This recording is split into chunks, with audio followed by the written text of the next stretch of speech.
மயிலாடுதுறையில் உணவே மருந்து என்ற தத்துவத்தை உணர்த்திய இயற்கை விவசாயி நம்மாழ்வாரின் 12ஆம் ஆண்டு நினைவேந்தல் மற்றும் பேரணியில் உயிர்காற்று தரக்கூடிய மரக்கன்றுகளை வளர்க்க வலியுறுத்தி 1000 மரக்கன்றுகளை பொதுமக்களுக்கு பேரணியின் போது வழிநெடுக வழங்கிய விவசாயிகள் புகழஞ்சலி செலுத்தினர். பாதுகாப்பான உணவு மற்றும் நஞ்சில்லா விவசாயத்திற்காக தன் வாழ்நாளை அர்ப்பணித்தவர் இயற்கை வேளாண் விஞ்ஞானி நம்மாழ்வார். 1938 பிறந்து 2013ஆம் ஆண்டு மறைந்தவர். ரசாயன உரங்கள் மற்றும் பூச்சிக்கொல்லிகளால் மண்ணும் மனித ஆரோக்கியமும் சீரழிவதை தடுக்க இயற்கை விவசாய முறைகளை மக்களிடம் கொண்டு சென்றவர்.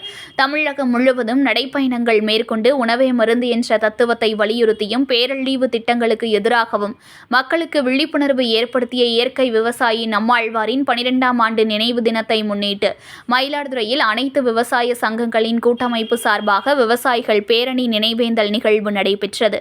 இயற்கை விவசாயி ராமலிங்கம் தலைமையில் காந்தி சிலையிலிருந்து துவங்கிய பேரணியை டெல்டா பாசன விவசாயிகள் சங்க தலைவர் அன்பழகன் துவங்கி வைத்தார்.